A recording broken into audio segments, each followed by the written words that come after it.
Il est une tradition à l'étrange festival, et la plupart d'entre vous le savent probablement, c'est d'avoir la séance d'ouverture officielle, normale, presque protocolaire, et d'avoir évidemment entre nous une vraie seconde ouverture, un peu plus tardive dans la soirée, faisant plus le bain habituel des programmes que nous vous proposons et que vous appréciez grandement. Le film que vous allez voir ce soir est une véritable surprise pour nous cette année pour deux raisons. La première, c'est que le zombie, on en a partout, de tous les côtés, dans notre sandwich, dans nos toilettes, dans nos brosses à dents, on n'en peut plus du zombie. C'est devenu évidemment une figure de style, il y en a beaucoup trop. C'est moi, ça n'engage que moi et la programmation, mais autant court-métrage qu'en métrage, on va dire que c'est vraiment venu maintenant passer de genre. Il y a du jeu vidéo, il y a du film, de la série, de la télévision, se gargarise de zombies évidemment. Et puis est arrivé le film que vous allez voir ce soir.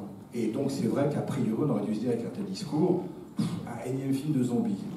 Mais non, la parade et l'intelligence de la mise en scène du film que vous allez voir est que justement ce n'est pas un film de zombies comme les autres. Alors évidemment, on pense à plein de choses historiquement pour l'étrange festival. Le fait que le film a été, dans les différentes manifestations qui l'ont accueilli pour l'instant, a été vu un petit peu et comparé à certains genres précis. On a été parmi les premiers à remontrer en France à ses grandes heures, qui était le film de catégorie 3 de Hong Kong. Pour celles et ceux qui savent, c'est évidemment tout de suite assez poivré, pour ne pas dire pimenté, ultra-violent. Et c'est vrai que malheureusement, et la situation actuelle, précisément depuis 15 jours, concernant la Chine et précisément Hong Kong, n'est pas très rassurante pour avoir ce genre de film dorénavant.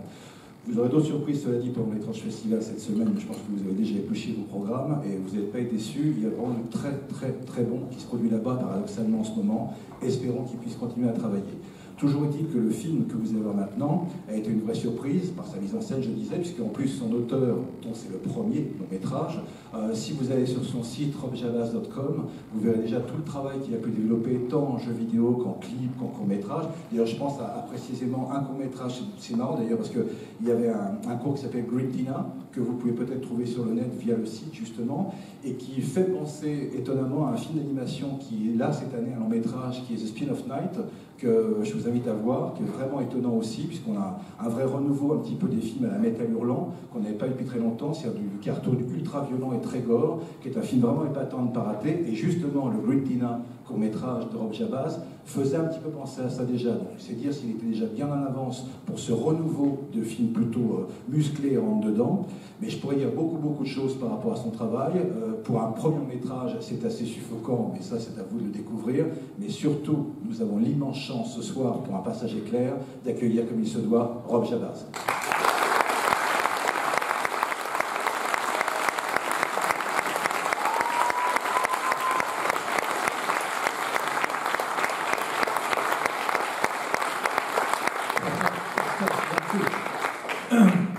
Thank you for the introduction.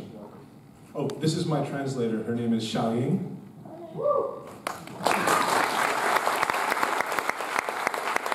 I don't even know why there's a translator, because the film has English subtitles. So, you know what I mean? Like, if you're going to have to know English, at least to read it, to understand. Okay. So anyways, let me tell you a little bit about the film, but not too much. You know, to be honest, like, introducing... Sorry, do you want to start now? Okay. So, like, the thing about the film is that, like, it shouldn't have been made. By all accounts, this film should not have been made. But the reason why it was made was because of a certain fellow named Jeffrey Huang. And this guy used to be like a pop star in Taiwan. He was like a rapper in the 90s. And then he kind of took that money that he made and he kind of invested it into like webcam girls. Like the things where, you know, you watch girls like take off their clothes and you give them money and stuff. And then he parlayed that into crypto, and crypto kind of got big. And he's like this wealthy, sort of eccentric guy. And I'm not sure how many of you know, like, you know, wealthy people. Do you want to translate now? Okay, sorry. So, but the thing is about wealthy people is that I think that when they get to a certain age, some of them, they start to like think about like their legacy, and they start to think about like their hobbies and what they like to do. And he's just a real big movie fan. So when COVID hit, Taiwan handled it very well, and it was just normal in Taiwan for about 12 to 14 months. It was just, there was no pandemic. It was just something that was happening somewhere else. And then he said to me, okay, Rob, he was just my friend at this point, and I was kind of helping him develop some scripts and stuff. But he was just like, Rob, we need to make a movie right now, because in January, there's not going to be any competition in the movie theater, so we can just have like our movie and it won't be up against anything else. And I was like, okay, well, what do you want to do? And he was like, let's make something about zombies. And what I made is not a zombie film, but we're doing it that way because, you know, it's easy for marketing. You know, like you say zombie film, everyone knows what it is. You know, if you try to explain, oh, it's not actually zombies, but it's something, you know, like people are just like, whatever. So you just say zombie film, and then people know what it is, and the press can talk about it and whatever. So anyways, he says to go ahead and do this film, and we do it, and we had to go through a lot of like, what do you call that? Like, you know, bust through a lot of barriers. Like we encountered a lot of resistance. There's a scene, I'm sure you guys know a little bit about the film, you've seen the pictures and stuff. There's like a scene on the MRT, like on the subway, that they absolutely did not want us to do. So we had to like build a set to do it all on and everything. So now you're gonna watch it and you're gonna know it's a set. But anyways, you know, we kind of just pushed through and we made this film that totally bombed in Taiwan. Nobody liked it at all. But like everyone hated it. But now it's finding this international audience. Like, you know, like we destroyed at Fantasia in Montreal. That girl right there. And we were, you know, we blew the roof off at Fright Fest in London. Okay, and then yeah, Paris is way better, I think.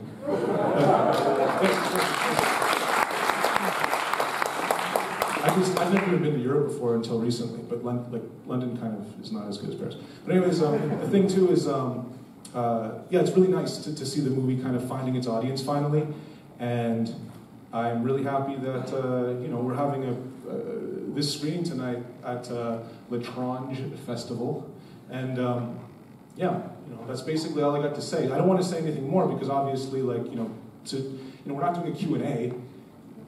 Yeah, I know. So, you know, but you know, okay, let me tell you this. My name, okay, so everyone, a lot of you got phones out there. My name is Rob Jabaz. On Instagram, you can add, like, you know, at ROBJABBAZ. Add me on Instagram, and then tomorrow we can hang out and we can drink beer, and you guys can ask me all kinds of questions. I'm serious, by the way. I'll hang out with all of you. So like maybe we can go to a party at like a bar or something or whatever. But anyways, enjoy the show.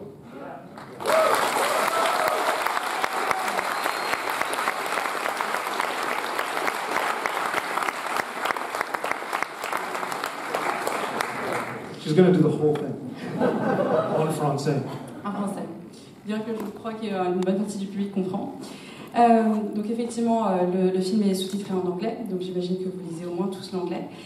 Je vais essayer de ne pas trop parler du film ce soir, mais je vais commencer quand même par vous raconter une histoire tout de même. C'est qu'au début, ce film ne devait pas être fait, mais finalement, il s'est fait à cause d'une personne qui s'appelle Jeffrey Wang, qui peut-être vous ne connaissez pas, mais a été une star à Taïwan. C'était un rappeur dans les années 90 sur l'île. Et en fait, avec l'argent qu'il avait gagné, il a commencé à investir dans les filles qui font de la webcam, donc les filles qui se déshabillent, et puis donc devant la caméra. Et donc il a pu gagner de l'argent comme ça. Et ensuite, il a commencé à investir dans les crypto-monnaies. Ça lui a souri, et donc finalement, il est donc devenu quelqu'un qui est riche et avec une certaine excentricité. Et finalement, je ne sais pas comment est-ce que vous voyez certaines personnes riches, mais certaines d'entre elles, à un certain âge, commencent à penser à ce qu'ils vont transmettre, et pensent aussi à ce qui leur plaît, leur hobby. Et il faut savoir que c'est un grand fan de cinéma. Et en fait, au début de l'épidémie du Covid, à Taïwan, tout se passait très bien. Il n'y avait vraiment pas beaucoup de cas. Bon, pendant 12-14 mois, il n'y avait vraiment pas de pandémie à Taïwan. Et donc, Jeffrey m'a dit, mais Rob, alors on était seulement amis, je l'aidais sur des scripts, etc. Et donc, à ce moment-là, il m'a dit qu'il fallait absolument qu'on fasse un film, parce qu'on n'aurait pas de concurrence, et sortir le film en janvier pourrait nous permettre de décrocher vraiment la timbale. Et donc là, il m'a dit, il faut qu'on fasse un film de zombies. En fait, finalement, c'était pas vraiment ce que je voulais faire. Mais voilà, il a dit que si on parle du fait de faire un film de zombie, ce sera plus simple en termes de marketing, en termes de promotion. La presse saura de quoi on parle.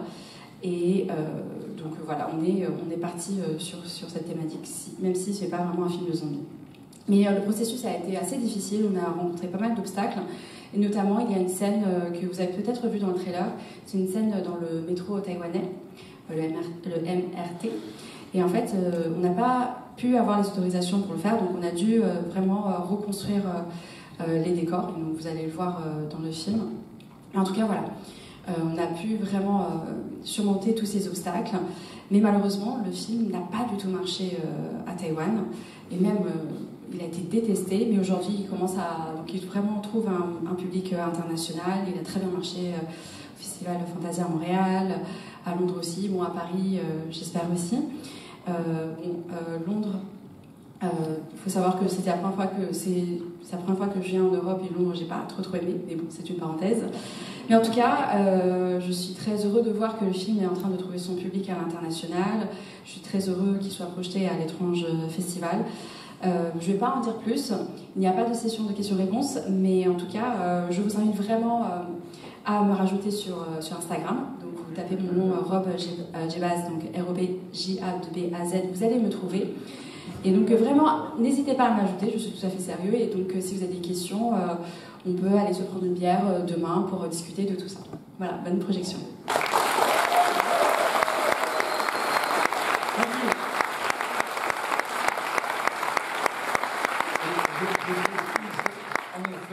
Rob est très actif, vous pouvez vraiment le contacter quasiment H24, donc si vraiment vous l'interviewez dès la fin de projection avec lui, il va certainement être très actif pour vous répondre, et en effet, nous avons la chance qu'il soit avec nous jusqu'à vendredi matin, donc vous allez certainement le croiser pour discuter avec lui.